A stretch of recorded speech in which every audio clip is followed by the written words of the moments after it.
Mesdames et messieurs, bonjour.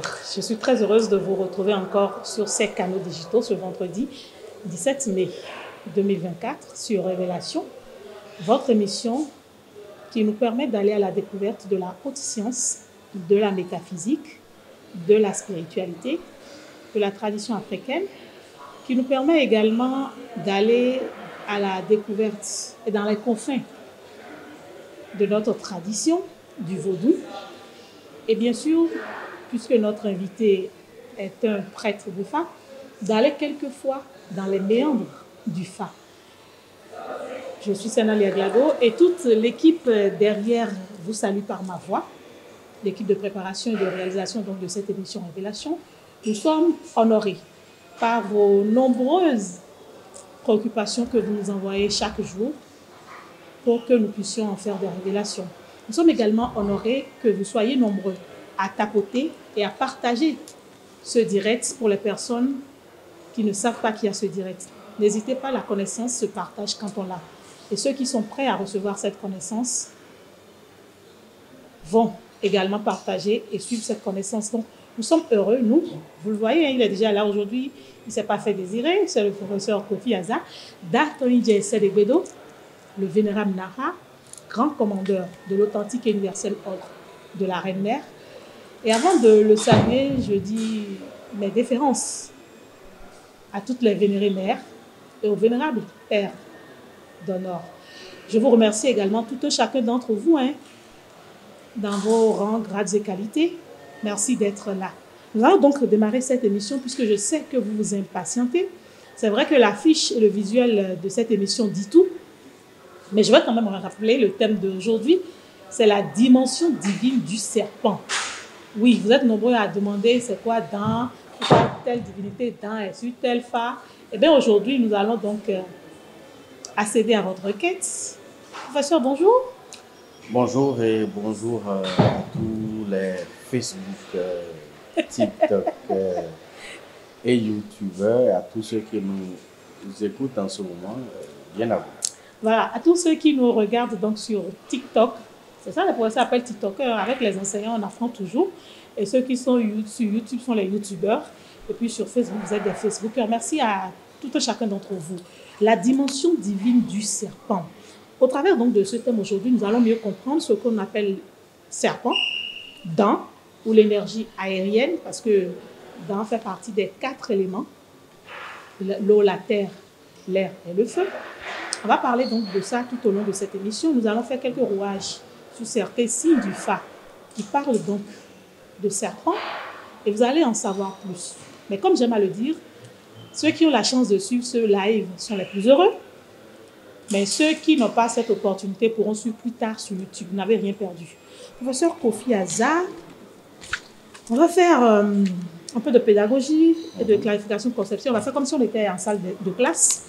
Et je suis sûre que si vous étiez devant vos étudiants, vous allez d'abord leur poser la question de savoir qui connaît ce qu'on appelle un serpent. Évidemment. D'accord. Donc, je vais prendre la phrase du professeur pour les prochaines minutes et je vais lui poser la question de savoir c'est quoi le serpent dans notre langue de Fondé.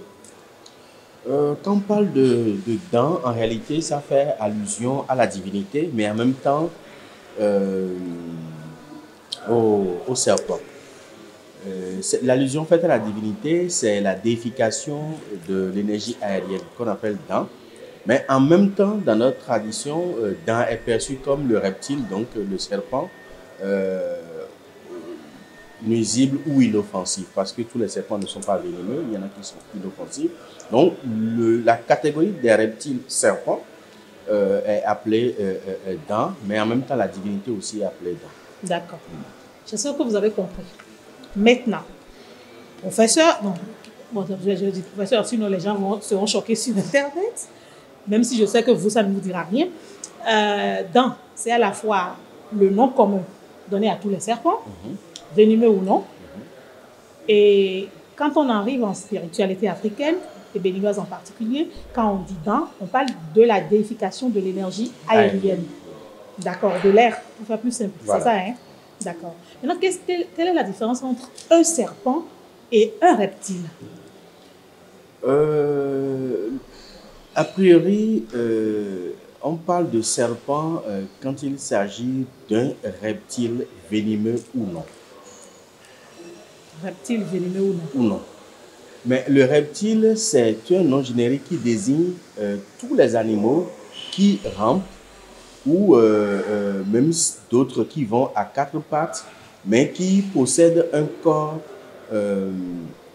beaucoup plus soit réticulé, soit avec des écailles fixées, soit avec des queues, la tête et queue, donc queue longue. Et tout ça, c'est appelé reptile. Parce que dans la catégorie des reptiles, par exemple, nous avons les maguillards.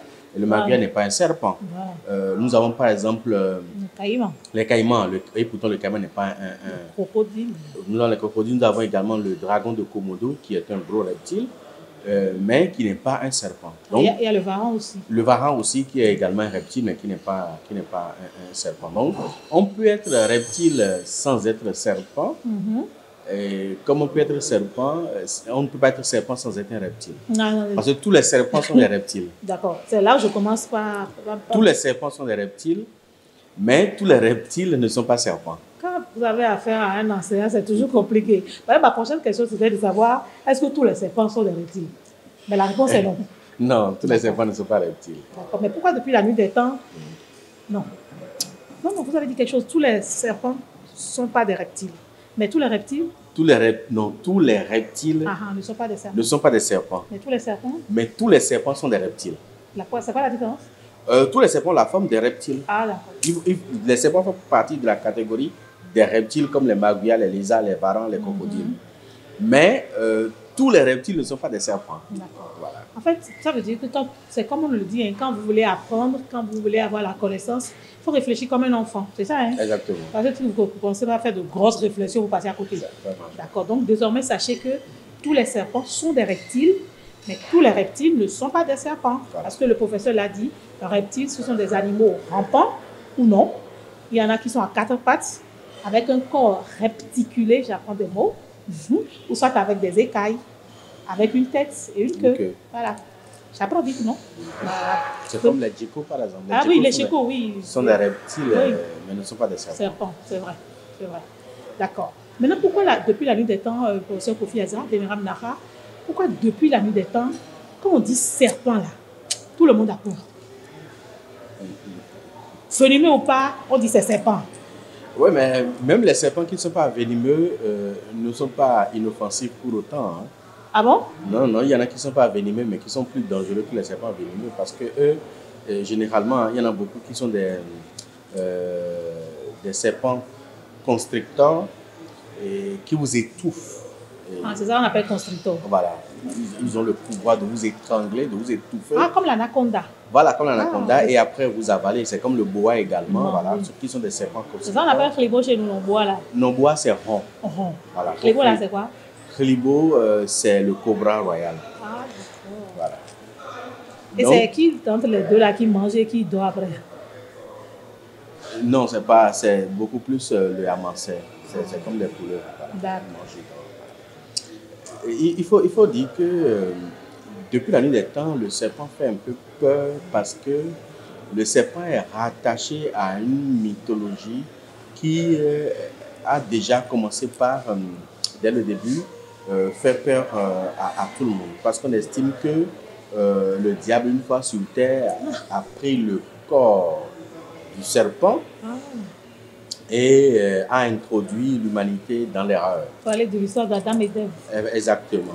Et par rapport à ça, quand le serpent voit les humains, surtout en particulier la femme, il va la viser au niveau des chevilles et la femme va viser maintenant le serpent ou les hommes vont viser le serpent au niveau de la tête.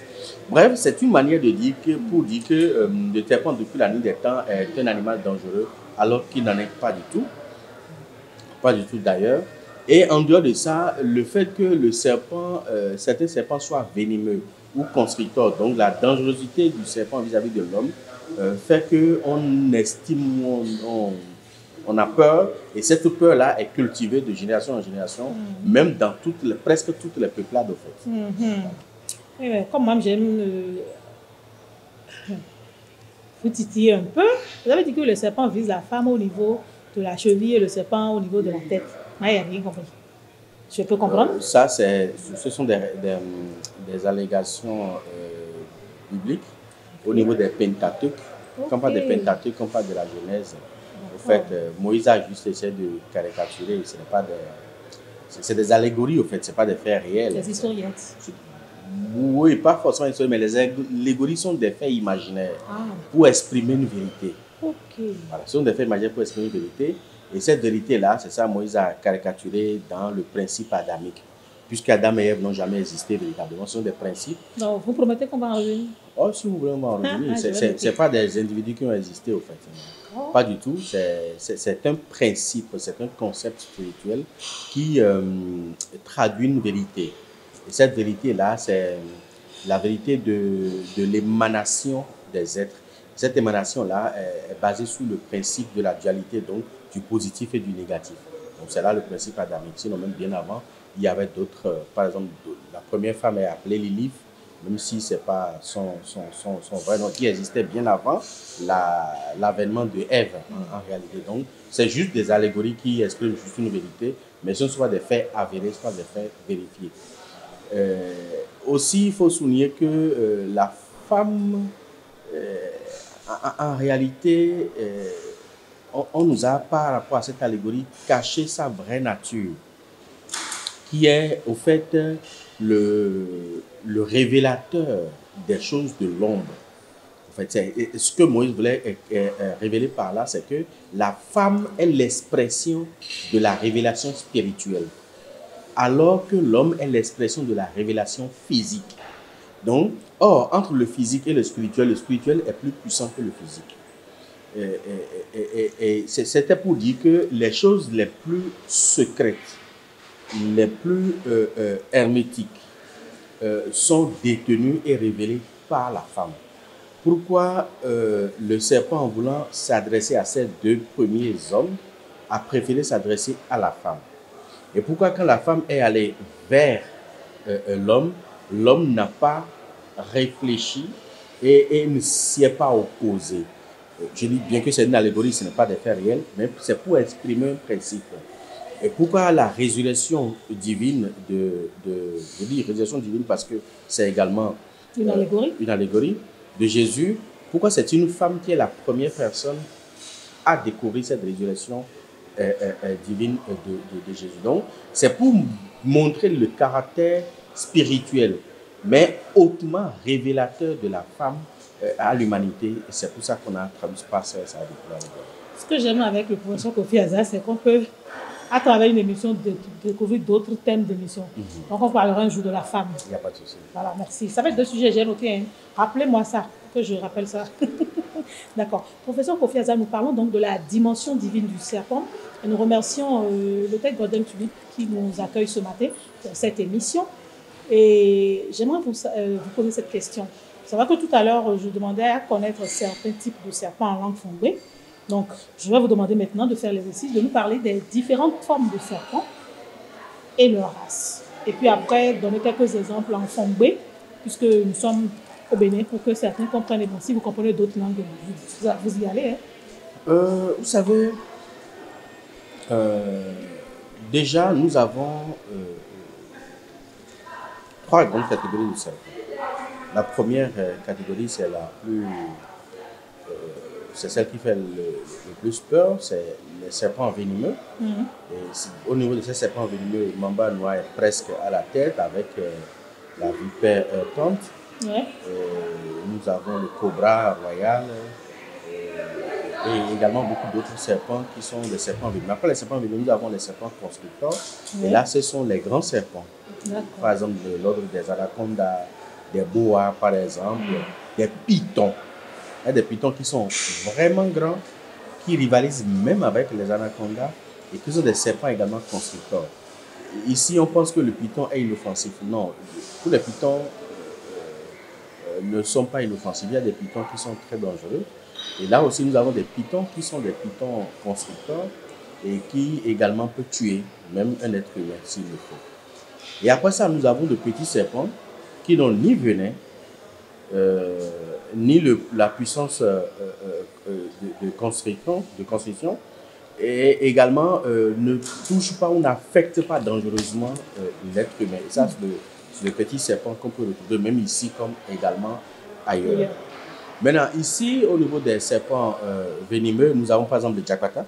Le Jakarta, c'est la vipère. Nous avons Zanribo qui est le mamba noir. Nous avons Ribo qui est le cobra. Nous avons l'inclin. L'inclin, c'est qui est couleuvre. Après ça, nous avons les gros serpents comme les bois. Le bois chez nous, on appelle ça rond. Anaconda n'existe pas ici. C'est pour ça que nos aînés ne lui ont pas attribué de nom. Mais les gros serpents, on appelle ça rond. Maintenant, les grands pitons, ce sont des pitons constructeurs, on appelle ça Tchaklo-Gossou. Tchaklo-Gossou. Tchaklo-Gossou. Ça, c'est les grands pitons. Mais c'est différent du piton royal. Le piton royal est appelé Pela Dangwe. Okay. Mais les pitons constructeurs sont appelés Tchaklo-Gossou chez nous. Et après, nous avons le rond, qui est le bois. Maintenant, quand on rentre dans la catégorie des pitons royaux, nous avons 7 grandes ramifications. La première ramification, nous avons Dre, qui est le grand mâle, c'est-à-dire leur père en quelque sorte. Et après, nous avons Pong. Pong, en réalité, est un piton, mais un piton qui contient l'antimatière. On en parlait, d'autres estiment que l'antimatière n'existe pas. L'antimatière existe bel et bien, même au niveau du piton. La mère des pitons possède l'antimatière. La mère des pitons. La mère des pitons. Pong. On l'appelle Pong. Elle possède l'antimatière. Et c'est pour elle, à cause d'elle, qu'on dit Pou monoru dangwe. Ce n'est pas tous les dangwe. C'est-à-dire que le bâton ne tue pas le piton. Mais quand on parle de ça, on ne parle pas de tous les pitons, mais on parle uniquement et exclusivement de la mère des pitons. Mais qui ne rampe pas. Non. Elle ne rampe pas, elle saute comme la grenouille. Elle fait à peine 10 cm. Mais c'est elle qui fait naître tous les autres serpents.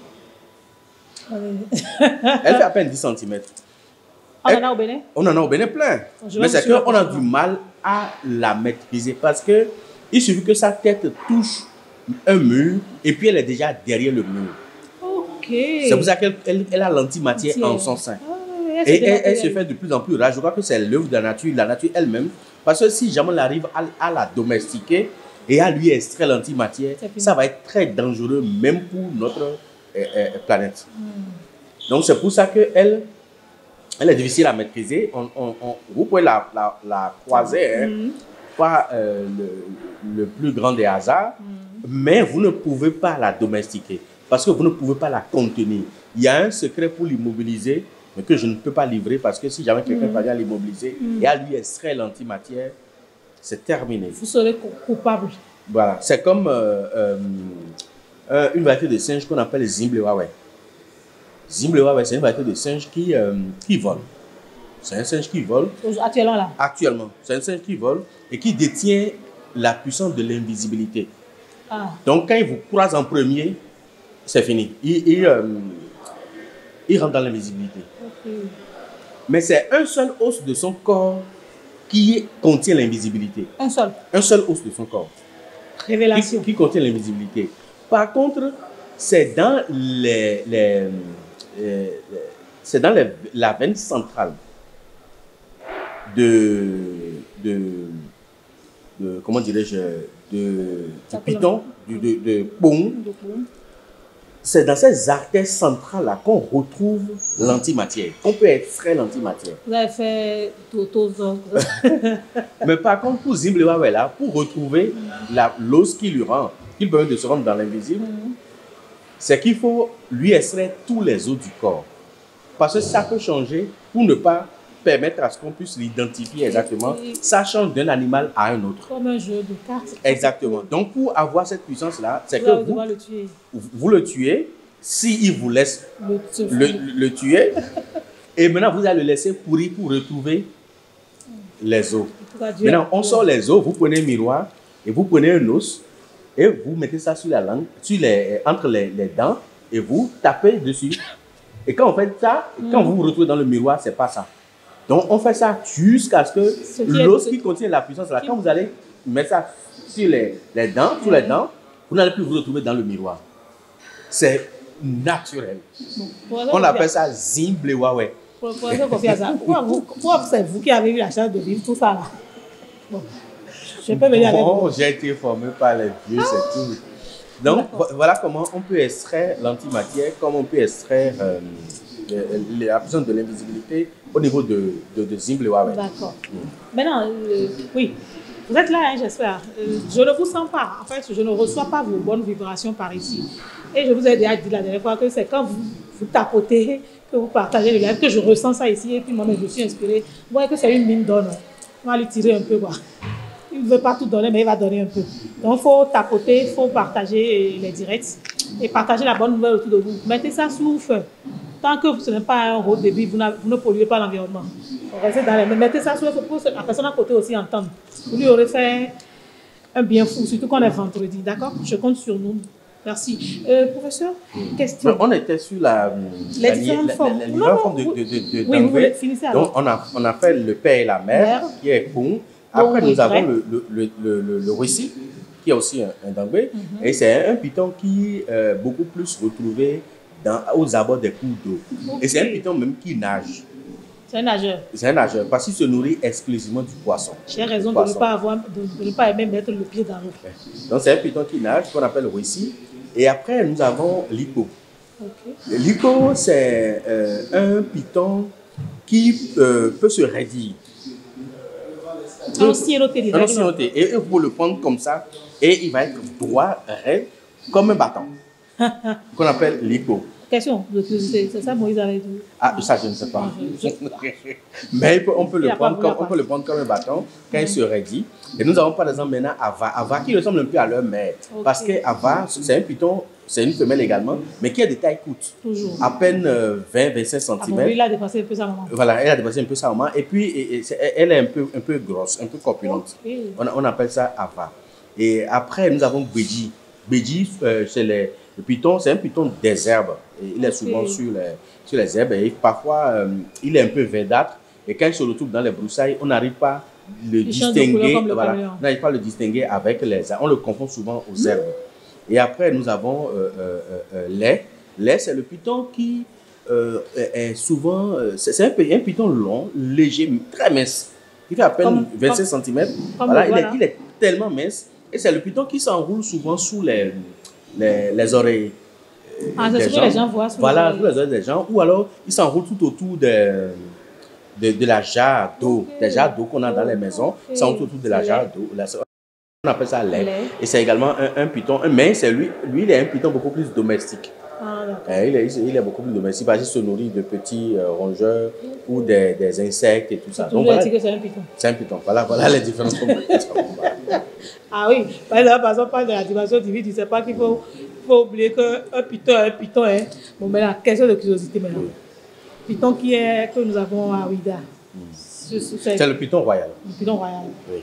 Et parmi tout ce que vous avez cité là, ça veut dire non, au temple de Python, au temple principal, là où il y a les reptiles, on a beaucoup plus Drake qui est beaucoup plus là. Mais on retrouve aussi les autres formes de Python parce que, comme c'est sacré chez nous, quand les gens retrouvent ça, le Python, que ce soit Wessi, que ce soit Lipo, Lé ou Ava, on ramène tout ça au temple de Python. Donc, il y a un peu de tout ça là à l'intérieur. D'accord. Ce qu'on a aperçu à Dassou la dernière fois, là, au pays de Yala, c'était quoi? C'est un python. C'est Beji. Il fallait que je pose la question. Moi, je vais mourir. Oui, le petit qu'on a vu. Le petit qu'on a croisé le dimanche. Non, le dimanche matin. C'est lundi matin. Le lundi matin, voilà. Le dernier jour des festivités annuelles à Ya. Tu as vu? Et quelques temps après, il a disparu. Question de curiosité. Quand on raconte ça là, c'est quoi? Non, c'est forcément une bénédiction. Tu as vu? C'est pour ça que depuis nous, on est bénis. Non, c'est pour éclairer un peu nos internautes, parce qu'effectivement, ceux qui étaient en mars à ce festival à Dasso, ceux qui sont restés jusqu'à lundi, ceux qui sont restés surtout jusqu'à lundi, hein, ont eu la chance de voir Beji. Voilà. Bon, il y a autre chose que je voulais demander, mais le truc me dit, la personne même me dit de ne pas vous demander, donc je ne demande pas. Mais après, moi, je vais demander une bosse, quoi, vous comprenez? D'accord, le python royal. Le python royal. Le python royal, puisque c'est ça que nous avons vu.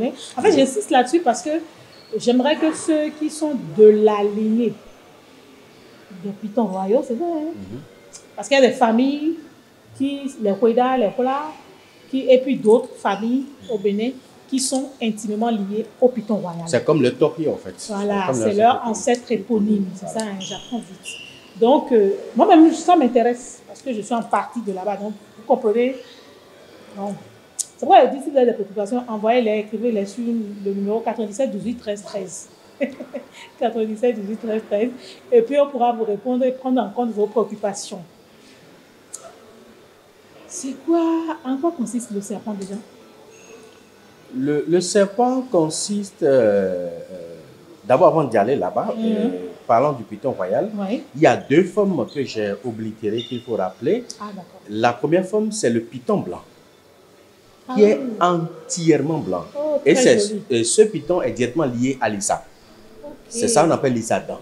D'accord. Mais après, nous avons un autre python blanc qui est tacheté de jaune. Et ça, c'est un python qui est directement lié à Rekenon, lié à la reine du jour. À la reine du jour, lié directement au soleil. Et sa couleur, c'est blanc-jaune. Blanc-jaune. Donc, il y a ces deux formes de python là. Des fois, on voit blanc-rosé. Hein? Non, c'est jaune. Ah, c'est jaune? C'est jaune. C'est blanc-jaune. Mais après, nous avons le python arc-en-ciel. Ah oui. C'est celui dont on parle souvent dans nos traditions. Qu'on appelle Aïdo. Et c'est un python géant. C'est comme les bois. C'est un python très géant qui peut aller jusqu'à 6 mètres de long, jusqu'à 200 kilos. Et ce python a toutes les couleurs de l'arc-en-ciel sur son corps, tout au long de son corps. Il peut arriver à un niveau de croiser ça? Mais bien sûr. Il se laisse voir au moins. Il se laisse voir, et même il se laisse manipuler. Il n'est pas nuisible pour lui-même, il se nourrit exclusivement des rongeurs. Et voilà. Non, il n'est pas venimeux non plus. Wow. Il est trop géant pour être venimeux. Je veux bien le voir. Les serpents géants ne sont pas venimeux. Ah bon? Non. Ils sont constricteurs. Voilà, ils ne sont pas venimeux. Ah, donc c'est dangereux quand même. Ah oui? Oui, mais c'est pour les... Non, pas pour les yeux. Il est très sociable. Hein. Il est même domestiqué. Le serpent arc-en-ciel, le python arc-en-ciel est domestiqué. Wow. Oui, on peut le domestiquer et même vivre avec dans sa maison. D'accord, viens me rendre visite, je vais être gardé chez moi. Voilà, donc voilà à peu près ces genres de pythons que je voudrais ajouter. D'accord, maintenant en quoi consiste le serpent? Le serpent consiste... En fait, déjà, il faut dire que le serpent, c'est l'animal qui incarne la sagesse universelle. Ah, ouais. Je vais noter. C'est l'énergie de la sagesse universelle. Et le serpent, en tant qu'énergie, est la source principale de vitalisation de toutes les autres divinités. Expliquez. Terre à terre. Terre à terre. C'est-à-dire que sans son énergie, aucune divinité apprivoisée ne peut survivre un an. Ah. Sans l'air, c'est-à-dire quand vous prenez une divinité et que vous l'enfermez de façon hermétique et qu'elle ne retrouve pas l'oxygène, au bout de 3 mois, 6 mois, cette divinité meurt par inanition. Un peu comme l'air est vital pour l'humain. Exactement. Okay. L'air est vital pour toutes les divinités. Sans l'air, aucune divinité ne peut survivre. La divinité meurt par inanition. Donc l'air est essentiel dans tous les L'air est essentiel tant dans la tradition, dans la spiritualité, que dans la vie courante. Il faut rappeler ça. C'est pour ça que, quoi qu'en soit la divinité que vous avez, si l'énergie aérienne ne souffle pas sur cette divinité-là, elle est inactive et elle finira par mourir. En dehors de ça, il faut rappeler que l'énergie aérienne constitue la puissance qui permet ou qui facilite l'élévation. C'est cette puissance-là qui facilite l'élévation, et tant matérielle, financière que même spirituelle. C'est pourquoi le serpent fait toujours comme ça? Non, pas en tant que reptile, mais en tant que vent. Ok. Ah oui, donc quand les tourbillons qu'on observe là, c'est le serpent. C'est le serpent. C'est l'énergie aérienne. C'est l'énergie aérienne. Ah. Donc en tant que vent. Maintenant, il y en a qui sont trop puissants et qui provoquent des dégâts. Et là, on parle d'ouragan ou on parle de tout ce que nous observons. Même si ce n'est pas puissant, le peu qu'on voit là, ça, vous-même là, vous fouillez l'environnement.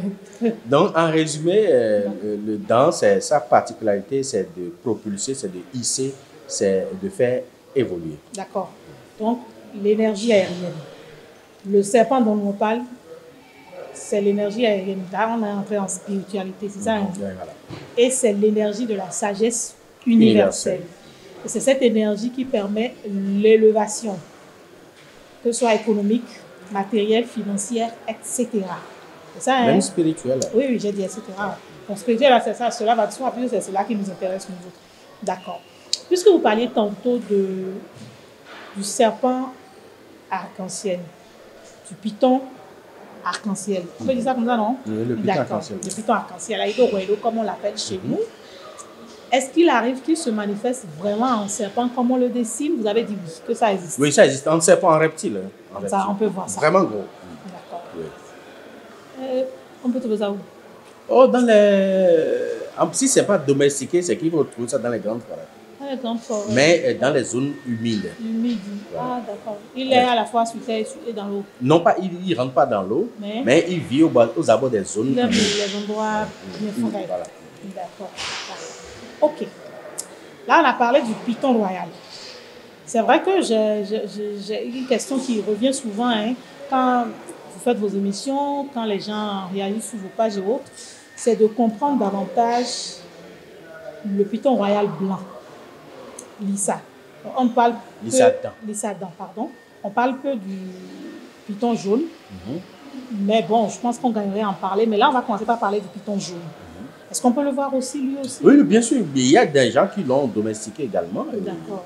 Et qui d'autres essaient de l'adorer? De l'élever. Non, ah, de l'élever. Pour qu'il fasse des enfants de là? Ben, bien sûr, puisque c'est... Pendant qu'on y est, le serpent fait des enfants comment? Le serpent fait des enfants, soit il y a des serpents qui font des enfants par des œufs.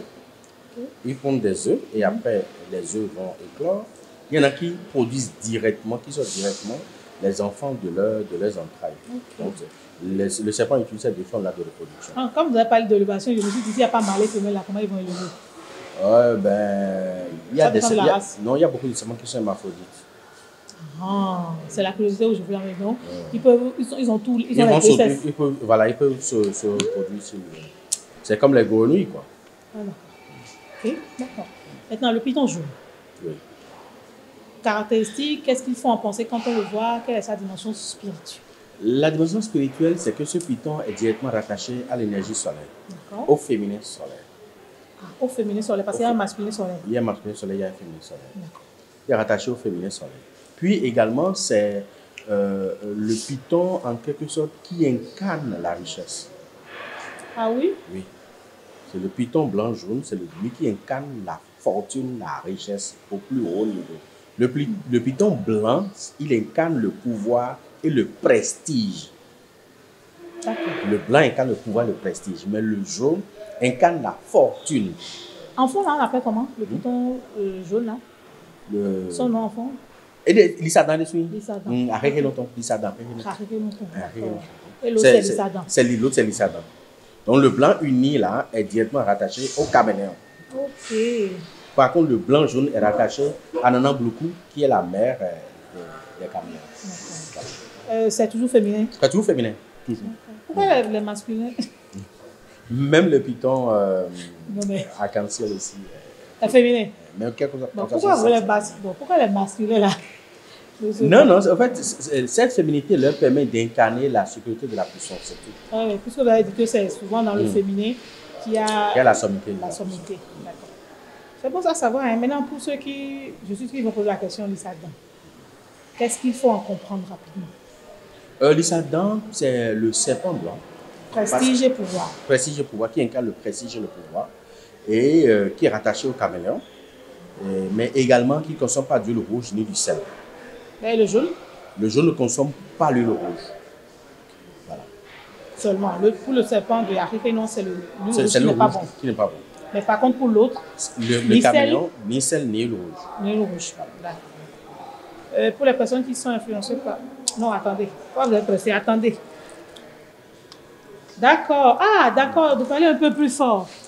Non, c'est vrai que vous ne donnez pas de la force. Non,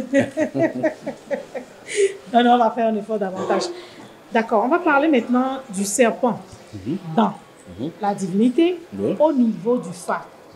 C'est vrai qu'on a commencé par parler de Lissa, donc j'aimerais que vous poursuiviez dans cette lancée pour mieux expliquer ça à ceux qui ont ça sur le signe du phare, pour que ces questions ne reviennent pas. D'accord. Pour ça, on va remonter au python. Pour dire que le python est rattaché directement à l'énergie du feu cosmique, à Kaibioso. Le piton? Oui, le piton est attaché à Crébesso. C'est pour ça que les Dambessi et les Crébesso peuvent rester dans le même couvent, en quelque sorte.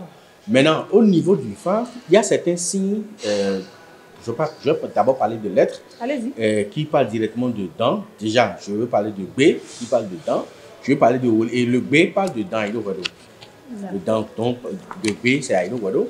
Le dent de, par exemple, Woli comporte un dent, mais qui est Oumédan, dont les serpents marins. Nous avons par exemple, après ça, le Wolin qui parle également de dents, mais à ce niveau-là, c'est les serpents de brousse, Zoumédan, qu'on retrouve au niveau de Wolin. Puis nous avons l'Issadan qui est au niveau de Abla. De Abla, nous avons l'Issadan. Et après, nous avons au niveau de Bouddha, nous avons Glémédan, le serpent du champ où on laboure. Et puis après, nous avons ça. Et à ce niveau, au niveau de ça, nous avons les danglators, les serpents externes, donc surtout les serpents constricteurs. Sont et venimeux. Les serpents constricteurs et venimeux se retrouvent au niveau de danglators. Okay. Et là, c'est sur la lettre Sa. D'accord. Tu vois. Puis après, nous avons les anangodans. Anangodans, c'est les dents d'origine Nago, qu'on retrouve au niveau de Tula. Et après Tula, nous avons les atimedans, qu'on retrouve au niveau de K, de la lettre K. Nous avons maintenant les akoflanguedans.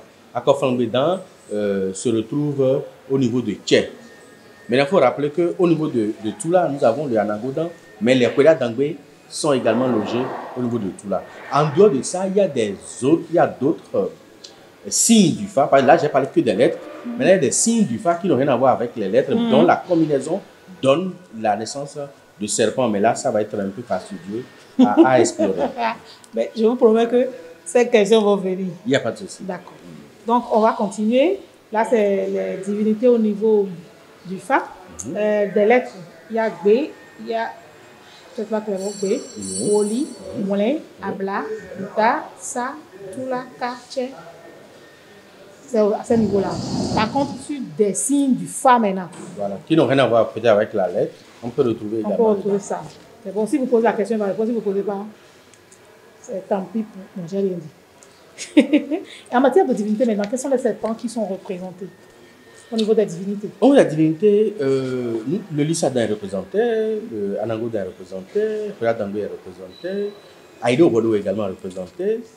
Nous avons également le Kotamendan qui est représenté, nous avons le Atimedan qui est également représenté, nous avons le Todan qui est aussi représenté, les Koumedan sont aussi représentés, nous avons Dangaga Wado qui est également représenté. Mais là, je vais donner une précision. Allez-y. Parce que Aïdo Wado, c'est le serpent qui relie tout horizontalement sur la terre. C'est comme ça, horizontalement. C'est ce qu'on appelle Aïdo Wado.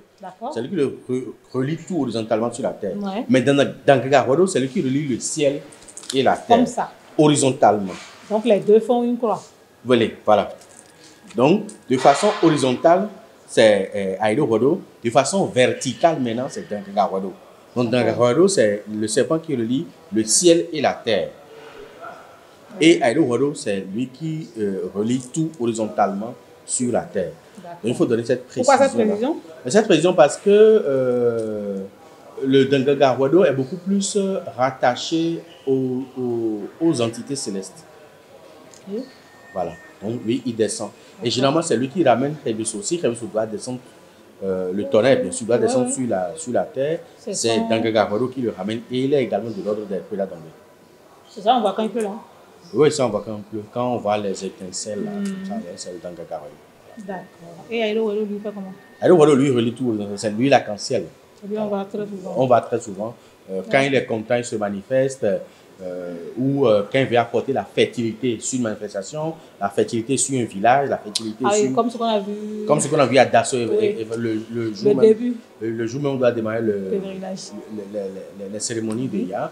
L'arc-en-ciel qui est venu se poser en haut pour fertiliser les rituels. Ça, même ça se fait. Quand, par exemple, vous commencez par labourer le champ, vous commencez par semer, que l'arc-en-ciel se pose au niveau de votre champ, ça fertilise le champ. Et puis, les récoltes le rendement est 10 fois plus que ce que cela devrait être ordinairement. Donc, lui, c'est sa particularité. Comme quoi la nature nous fait des cadeaux tous les jours. On n'est juste pas attentionné, c'est ça. On n'est juste pas attentionné, d'accord. En matière de représentation des divinités, des serpents au niveau des divinités, de dents au niveau des divinités, est-ce que vous ne voulez pas aller un peu dans les détails pour nous expliquer comment est-ce qu'on voit sa représentation, comment est-ce qu'on reconnaît? Pour reconnaître, c'est au niveau des jarres qu'on va reconnaître. Parce que le rôle de la jarre est surmonté par deux bouts qu'on estime être des cornes, pas en tant que tel. L'issadan est monté dans une jarre sur laquelle on retrouve les traces du caméléon. Le Kwela d'Angwe est monté dans une jarre autour duquel un serpent est enroulé. Le Akoflangbedan est monté dans une jarre où le serpent fait du zigzag, donc forme le V. En dehors de ça, nous avons également les autres formes de dents dont les jarres sont beaucoup plus un peu particulières déjà à la conception. Donc le mieux c'est de le voir pour bien comprendre. Voilà. Non, mais j'ai posé cette question pour ceux qui se reconnaissent déjà, ou ceux qui ont déjà vu des représentations de divinités serpents. La prochaine fois, ils seront moins bêtes. Exactement. Parce que vous dites que l'ignorance... C'est le seul vrai péché, en fait. Voilà. Donc, pour ne plus mourir d'ignorance, désormais, quand vous voyez, vous savez, vous n'aurez plus à poser forcément de questions. Parce qu'à des moments donnés, ce n'est pas toutes les questions qui sont bonnes à poser dans certaines circonstances. Ça dépend aussi. ah ben non. En tout cas, je ne vais pas dire ce que je veux dire. La dimension divine du serpent. On va aborder ça. Professeur Kofi Aza, vénérable Nara. Et je fais encore un clin d'œil à nos vénérés mères. Ah oui, et je rappelle à... Arrêtez, non, c'est ça. Hein? Parce qu'elle doit nous développer le culte de l'Issa. Ah non, oui. Ouais. Nango Dodo Belegi. Voilà, Nango Dodo Belegi, nous hommage à vous. Notre clin d'œil vient encore. Les gens m'ont dit de vous rappeler ça. Donc je rappelle ça, faut faire. Non, elle est en train de faire dès que ses frères lui dira, mais je la taquine un peu. Comme c'est une maman, pour qu'elle n'oublie pas quoi, et qu'elle fasse un peu plus vite pour vous les patients bien. Et notre papa est là, il va mettre l'onction dessus en tant que grand commandeur, et puis ça va prendre. D'accord. Mais on va parler de la portée spirituelle du serpent. D'abord au niveau du macrocosme, et ensuite au niveau du microcosme. Là, on entre vraiment dans la dimension divine du serpent. Au niveau du macrocosme, le serpent se manifeste par l'énergie aérienne, comme je l'ai souligné. Mais il faut dire qu'au niveau de ce macrocosme, c'est l'énergie qui permet, même aux anges, aux esprits célestes, anges et démons, de pouvoir faire une descente ou une ascension. C'est là, voiture. C'est ça que beaucoup utilisent et surtout le premier à l'avoir utilisé, c'est le roi David, qui le matérialise par deux triangles entrelacés, un point en haut et un point en bas. Ah ouais? Oui, ça. Le saut de David là, c'est ça. Le saut de David là, deux triangles entrelacés, ouais. C'est la montée et la descente de l'énergie divine.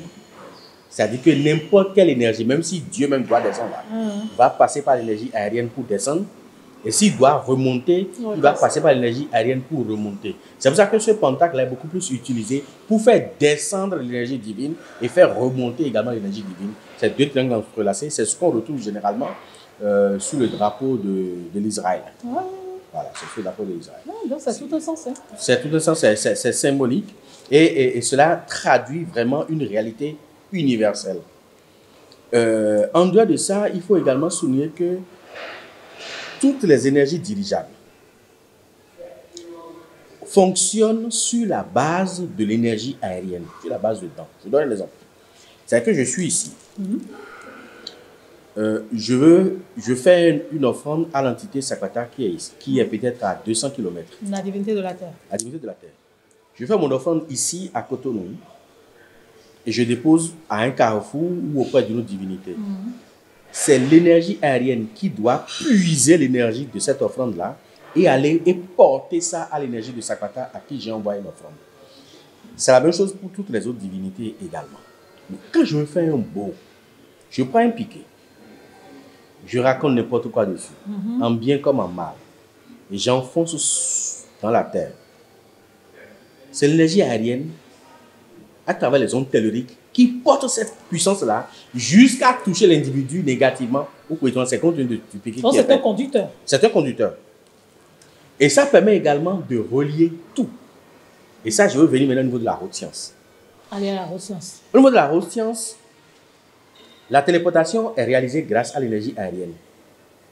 On crée un vortex au niveau de l'énergie aérienne, c'est-à-dire qu'on crée un champ magnétique qui relie là où on est et là où on veut aller. D'accord. Et à travers ce champ magnétique-là, on se téléporte.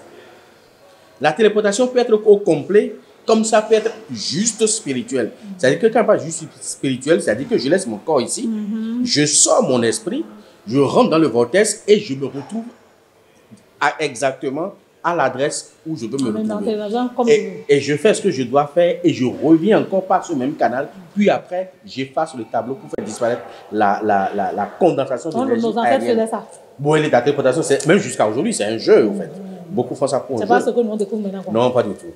En dehors de ça, toujours au niveau de la haute science, il y a une technique qui permet de téléporter même les choses, pas les humains. Des choses. Des choses, n'importe quoi. Même un médicament conventionnel, un médicament même de pharmacie peut être téléporté dans le corps d'un individu. D'accord. Et là, l'individu rassemble, c'est juste 2 feuilles, hein, l'individu rassemble les feuilles, ajoute ce qu'il veut téléporter.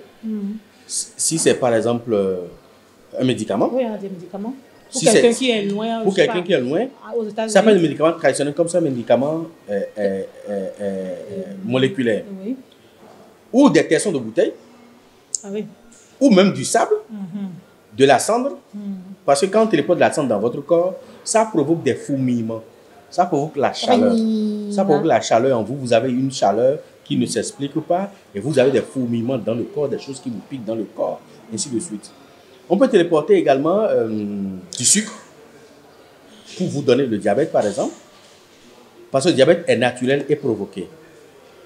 On peut téléporter, par exemple, la sève de monton-cousin. La sève de monton-cousin pour donner l'hypertension.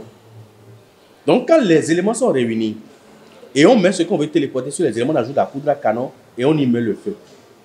C'est juste 2 feuilles seulement. Et vous mettez l'élément dessus, vous faites votre invocation et en invoquant la mère de l'énergie aérienne. Et la mère de l'énergie aérienne va ordonner maintenant à l'un de ses enfants de téléporter ce que vous voulez téléporter dans le corps de l'individu. Si l'individu n'est pas protégé contre ça, même si c'est des tessons de bouteille que vous avez cassées, ça va rentrer dans son corps, ça va commencer par le piquer. On va faire scanner, on va rien trouver, mais il sera toujours malade. Ça là, c'est là, au niveau de la haute science. Mais au départ, ce n'était pas fait pour nuire. C'est une technique qui permettait de soigner même à distance. C'est-à-dire que quelqu'un, par exemple, qui est à Washington et qui t'appelle pour dire j'ai telle difficulté de santé, alors que tu as le médicament qu'il faut pour le guérir. La distance que le médicament va mettre, peut-être une semaine à 10 jours, pour aller aux États-Unis, peut-être qu'il peut succomber. En 2 minutes, tu as déjà envoyé ce médicament dans son corps. Et tu peux le faire tous les jours s'il le faut, jusqu'à ce qu'il soit complètement guéri. De sorte que tu rentres dans ta chambre, tu ne lui dis rien. Peut-être que tu peux lui prendre de l'argent, tu peux lui prendre de l'argent. Et puis tu t'en occupes. Et tu rentres dans ta chambre, si c'est une poudre ou si c'est une huile, tu fais ton affaire, tu allumes la poudre à canon qui téléporte tout dans son corps. La minute qui suit, il va t'appeler pour dire bon, je commence pas à avoir satisfaction. Et toi, tu vas sourire ici. Et toi, tu vas sourire ici. Mais il va peut-être penser que tu allais tuer des bœufs, tu allais tuer des moutons, tu allais tuer des poulets, sur des divinités, et que ce sont des divinités qui ont fait le travail. C'est la haute science. C'est la haute science, c'est juste une technique. C'est juste une science qui permet de le faire. C'est la même chose, on peut également téléporter même de l'alcool dans votre sang. Vous devenez alcoolique. Vous devenez alcoolique. Et tant que vous ne pouvez pas, vous ne serez pas à l'aide. Donc, ça, c'est l'énergie aérienne qui permet. Donc, on peut l'exploiter positivement comme on peut l'exploiter négativement. C'est comme nous le faisons aussi. Ici, il n'y a pas de câblage. Rien ne nous relie physiquement à ceux qui nous regardent actuellement. Et ceux qui vont nous regarder après, rien ne nous relie physiquement. Mais spirituellement, l'énergie aérienne nous relie tous. Ce qui fait que ce que nous sommes en train de dire ici, ils sont en train d'entendre ça là-bas. C'est ça, c'est au niveau du macrocosme. Au niveau du microcosme, quand on parle de microcosme, c'est l'humain. C'est l'être vivant, c'est l'homme. Grande tâche, donc homme comme femme. Macrocosme, ça fait l'univers. Macrocosme, ça fait le grand univers, et le microcosme, ça fait l'homme. Parce que le microcosme, l'homme est la miniaturisation du macrocosme. Tout ce qui se trouve dans le macrocosme se retrouve au niveau de l'homme, se retrouve au niveau du microcosme. Et à ce niveau-là, c'est cette énergie-là qui permet de nous maintenir en vie.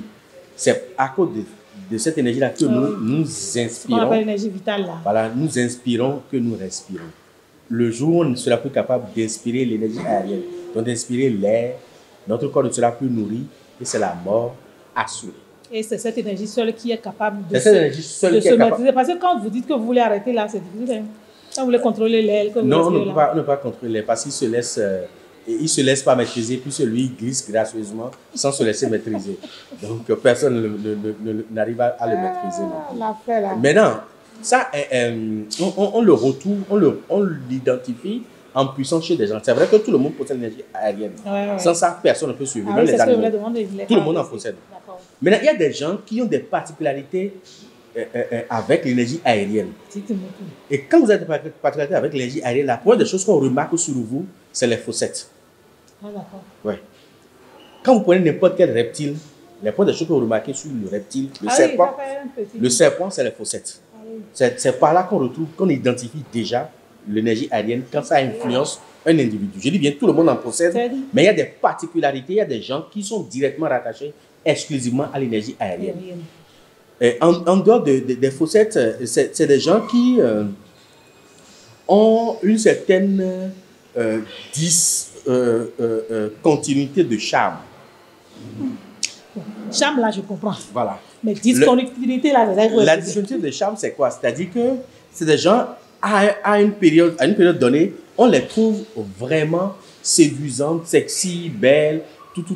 Et mais à des moments donnés, elles commencent par perdre de leur charme. C'est exactement ce que le serpent fait. Le serpent, quand il mue, quand vous le retrouvez, la beauté est exceptionnelle. Mais à un moment donné, la beauté se fane. Quand il change de peau, c'est ça? Oui, quand il change de peau. C'est ça qui est mu. Voilà, quand il change de peau, sa beauté est exceptionnelle.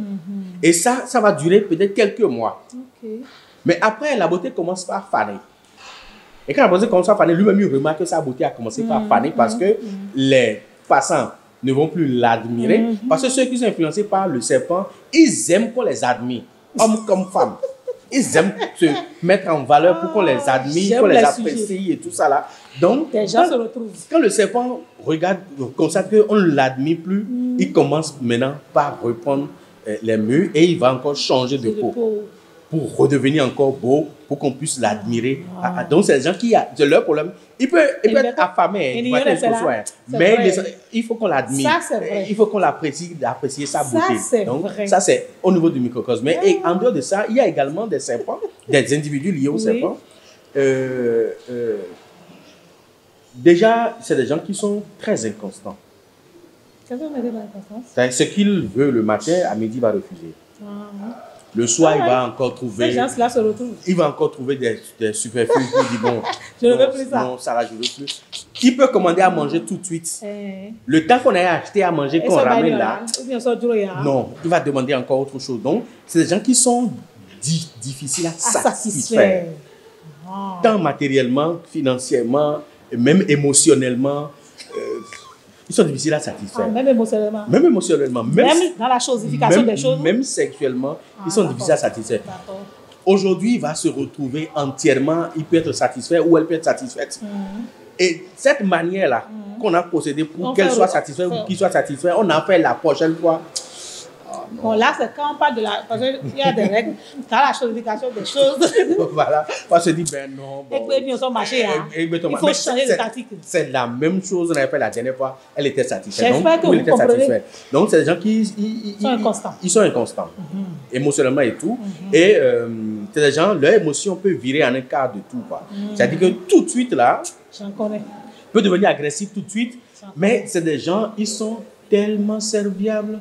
Quand il rentre dans ce milieu, il veut que tout le monde l'utilise, que tout le monde l'exploite. C'est-à-dire qu'il est prêt même à se coucher par terre pour que tout le monde passe sur lui. Mais en un cas de tout, là, quand sa colère démarre, là, il devient agressif, même verbalement, physiquement. Mais tout de suite, là, c'est encore fini. En fait, leur colère ne dépasse pas 1 centimètre. C'est-à-dire que la colère est là, on se manifeste et puis après... elle va encore commencer, ou il va encore commencer par... Et puis vous le comprenez. Par t'adorer, tu vois, mais c'est pas celui ou celle qui m'a boudé tout de suite, là, ça encore. Et puis, on se pose beaucoup de questions. Exactement. Mais il faut également souligner que c'est des gens qui ont le flair. Ah oui. C'est que quand vous commencez par leur mentir, le jour où vous avez commencé par leur mentir, ils savent que ce jour-là, celui-là a commencé par me mentir. D'accord. Ils ont même le don de pressentir les choses même de très loin. C'est-à-dire que quand quelqu'un qui est influencé par le serpent est ici maintenant, il peut pressentir les actions de sa femme ou de son homme peut-être à 10 km. Alors que... C'est pas sorcellerie. Non, ça n'a rien à voir avec la C'est sorcellerie. Quand il est tranquille, il se dit, ma femme est en train de faire telle chose. Et quand vous vérifiez, c'est presque exactement ces pressentiments. Ils ont le sens de la précognition. C'est-à-dire qu'ils pressentent les choses avant que les choses ne se réalisent. C'est comme le serpent. Exactement. Et quand ils sont liés à quelqu'un, surtout sentimentalement, ils devinent.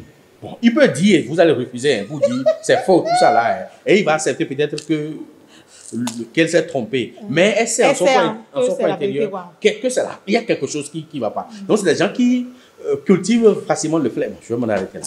Non, vous n'allez pas vous en arrêter là, justement. Ah non. On va parler des traits caractéristiques de quelqu'un qui est influencé par le serpent. Parce que la plupart des questions que nos internautes posent, c'est pourquoi la divinité d'en fait ceci, pourquoi. Et puis, bon, c'est pas toujours en bien aussi. Hein. Donc, continuez, dites. Non, c'est bon. Allez plus. Non, ce que vous avez dit là, c'est ce que vous avez déjà dit sur votre YouTube. Non, c'est l'essentiel. Mais pour dire, surtout les femmes serpents. Pourquoi les femmes? Les femmes qui sont liées à l'énergie aérienne ont du mal à supporter les perles. C'est des gens qui souvent ne portent pas les perles. Maintenant, quand vous les obligez pour porter. Pourquoi vous avez fait comme ça? Elle va porter pour vous et après, bon. Vous parlez des perles qu'on met au... Des perles qu'on met à la taille. Je ne parle pas les perles qu'on met au cou, mais c'est des gens, les femmes qui ne supportent pas trop mettre les perles à la taille. Elles aiment que tout soit lisse de la tête jusqu'au pied. C'est normal, c'est un serpent. C'est bon. Bon, ça va être une caricature. Ah, donc, si tu fais ça, les internautes vont se fâcher contre lui. En tout cas, merci d'être sur TikTok, sur YouTube et sur Facebook. Ah, les influences comportementales, bon, vous avez dit que vous n'allez pas en dire plus. La compatibilité et les incompatibilités quand on est influencé par le serpent. Quand on est influencé par le serpent, les compatibilités, c'est d'abord les douceurs. Ça adore les douceurs, là? Ça adore les douceurs et les senteurs. Quand vous voulez dominer un serpent, si votre femme est... si votre femme est en quelque sorte influencée par le serpent, ou si votre mari est influencé par le serpent, quel que soit le cadeau que vous allez lui faire, à quelle que soit l'occasion, il faut toujours mettre un parfum. Ils adorent le parfum. C'est que quand vous leur donnez du parfum, c'est que vous les avez tués, quoi. Voilà, complètement, ils meurent pour vous. Il faut leur offrir de belles fleurs. Ils meurent pour vous. Ça, c'est les compatibilités. En dehors de ça, les douceurs. Quand je parle des douceurs, c'est les chocolats, les bonbons, les biscuits, voilà, les glaces. Tout ce qui est douceur, vous leur offrez, c'est que vous les mettez KO. Mais il y a des incompatibilités. Les incompatibilités au niveau du serpent, c'est beaucoup plus, par exemple, le crabe rouge que celui qui est lié au serpent doit éviter. Ah oui, parce qu'il y a quelque chose. Non, le crabe rouge. Oui, parce qu'il y a la divinité quelque chose aussi, non? Non, pas du tout. C'est que le crabe et le serpent ne s'entendent jamais. C'est vrai aussi, parce que le crabe risque de... Le crabe l'étouffe. C'est ce que je voulais dire. Quand le crabe le retrouve, il envoie les pinces pour l'étrangler, au fait. Donc, quand quelqu'un qui est lié au serpent consomme du crabe, il va avoir des problèmes cardiovasculaires.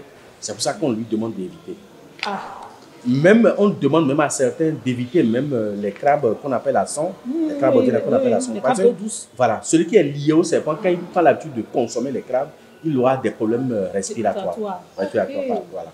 C'est important. C'est tout. En dehors de ça, si quelqu'un qui est influencé par exemple par le serpent et qu'il prend l'habitude de consommer de l'huile rouge par exemple, il aura souvent des problèmes cutanés. C'est pour ça que ceux qui sont liés au serpent, ils ont la peau très sensible, comme ceux qui sont liés au caméléon, les Alissa.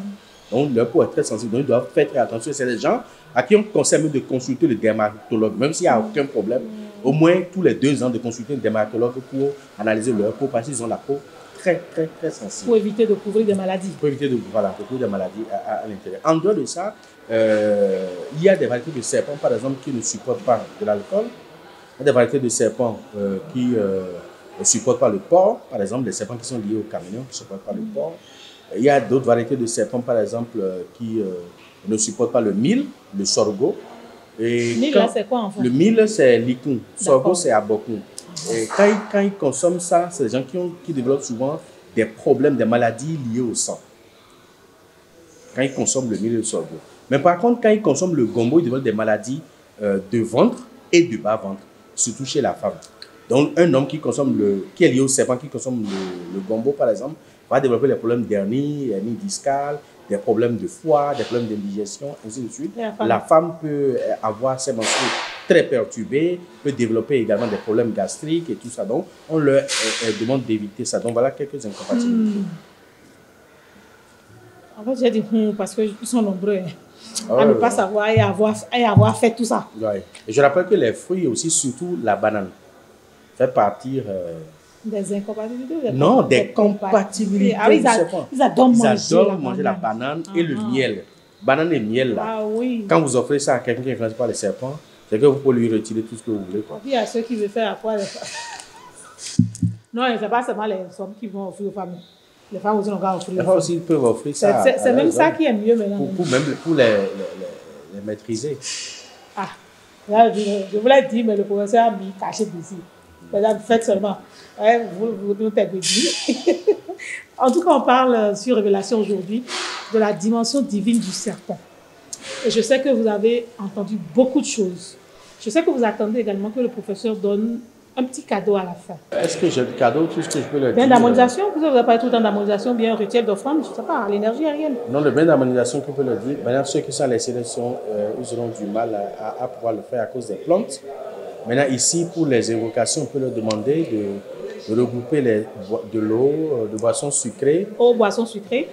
Les senteurs. Donc les senteurs. Poudre ou encens. Poudre ou encens. Maintenant, préparer du maïs. Préparer du maïs. Maïs blanc. Maïs blanc.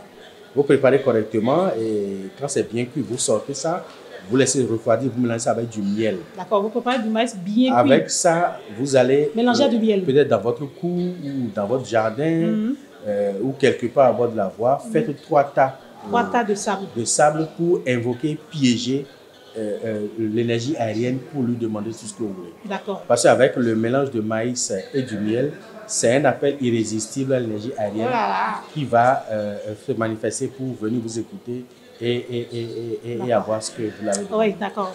3 tas, je fais 3 tas de sable. Vous faites 3 tas, vous amenez l'eau, la boisson sucrée, les senteurs, le maïs, et vous amenez un peu de verre. C'est le mélange de farine de maïs, mais avec de l'huile blanche. Oui, huile d'arachide, en tout cas, toute huile blanche. Puis vous allez faire le adjo. Adjo, c'est le mélange de maïs blanc avec haricots blancs. Ça, c'est pas cuit, c'est pas du tout cuit. Non, c'est pas cuit comme ça. Et là, vous faites les 3 tas de sable, vous mettez de l'eau dessus. Sur les 3 tas. Sur les 3 tas, vous mettez la boisson sucrée dessus. Vous mettez le verre dessus. Vous mettez le adjo dessus. Oui. Et après ça, maintenant, vous rendez grâce à la terre. Vous demandez à la terre que vous voulez entrer en contact maintenant avec telle énergie. Aérienne. Le dent. Si vous connaissez ces panégéries, vous pouvez les citer quand vous le voulez. Peu importe. Ah.